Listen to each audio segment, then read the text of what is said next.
Welcome back, students. In these problems, we have a double challenge. When we evaluate expressions in algebra, we have to keep our order of operations straight. But today we're evaluating these expressions by plugging in fractions. So we have to keep all of our fraction rules in line as well. These will be tricky, certainly not problems that we want to do fast. We'll take our time and try to keep all of our steps straight. You'll have the best success if you start by rewriting the problem, replacing each variable with a set of parentheses. For x, we plug in 1/6. For z, we plug in 2/3. Now think PEMDAS. I have multiplication and subtraction. I know multiplication happens before subtraction, so we'll multiply here. But when I multiply, think of this 3 as a fraction. I'm allowed to reduce tops and bottoms. Let's reduce this 3 with this 6. We'll divide by 3 and divide by 3. Now multiply the numerators, 1 times 1, and the denominators, 1 times 2. Then copy the minus 2/3. So far, so good. Now we're subtracting fractions, which means common denominator. 2 and 3 are consecutive numbers, so I'll get my common denominator by multiplying them together. Now the numerators. What do you multiply times 2 to get 6? Is 3. Multiply the top by 3. What do you multiply times 3 to get 6? Is 2. Multiply the top by 2. Now keep the common denominator and subtract the numerators. 3 minus 4 is -1. I like -1/6. That was a busy problem, but this is exactly the way I want you to show your work. Copy the problem down, use parentheses for the variables, plug in, and then follow your order of operations down to your final answer. In all of the problems on this video, x is 1/6, y is -3/5, and z is 2/3.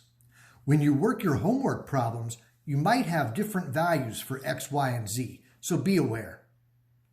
In number 2, we'll replace x and z with sets of parentheses, and then plug in. X is 1/6, and z is 2/3. Now think PEMDAS. There's subtraction and there's exponents. Exponents happen before subtraction. We'll do the exponents first. Think of this as 1 squared and 6 squared. 1 times 1 is 1, and 6 times 6 is 36. Do the same thing here. 2 squared and 3 squared. 2 to the second power is 4. 3 to the second power is 9. Now I'm subtracting fractions, which means common denominators. I notice that the small denominator divides evenly into the big denominator, which means the big denominator is my best common denominator. What do you multiply times 36 to get itself? Is 1, and 1 times 1 goes there.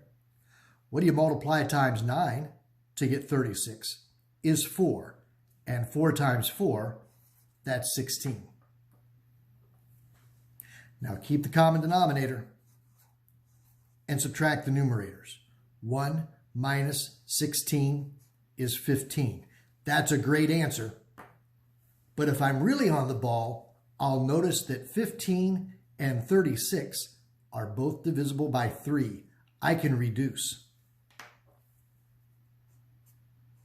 15 divided by 3 and 36 divided by 3 leads me to the best final answer of 5/12. Let me set up number 3 this way. I have a large set of parentheses with 1 plus x and a large set of parentheses with 1 plus y. Now plug in for x, 1/6, and plug in for y, -3/5. All right, now let's think PEMDAS. In order of operations, I see addition, multiplication, and parentheses. I know the parentheses have to happen first. So let's work inside of this set of parentheses, where I'm adding. Let's make this 1 look like a fraction. And when I add fractions, I must have common denominators. The small denominator divides evenly into the big denominator. So the big denominator is a good common denominator. Now for the numerators, what do you multiply times 1 to get 6 is 6. 1 times 6 is 6. What do you multiply times 6 to get itself is 1. 1 times 1 is 1. Let's finish this part. Common denominator 6. Add up the numerators. 6 plus 1, 7/6. Let's try that again with this set of parentheses. I'm adding fractions, which means common denominators. Let's make this 1 look like a fraction. And for my common denominator, since 1 divides evenly into 5, we'll use 5 as a common denominator. Now for the numerators. What do you multiply times 1 to get 5? Is 5. So multiply the top by 5. What do you multiply times 5 to get itself? Is 1. So multiply the top by 1. Now keep the common denominator and add the numerators. 5 plus -3 is 2.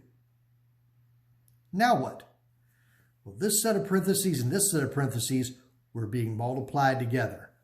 Multiplied together, multiplied together, which means these two answers are being multiplied together. But when I multiply fractions, I'm allowed to reduce tops and bottoms first.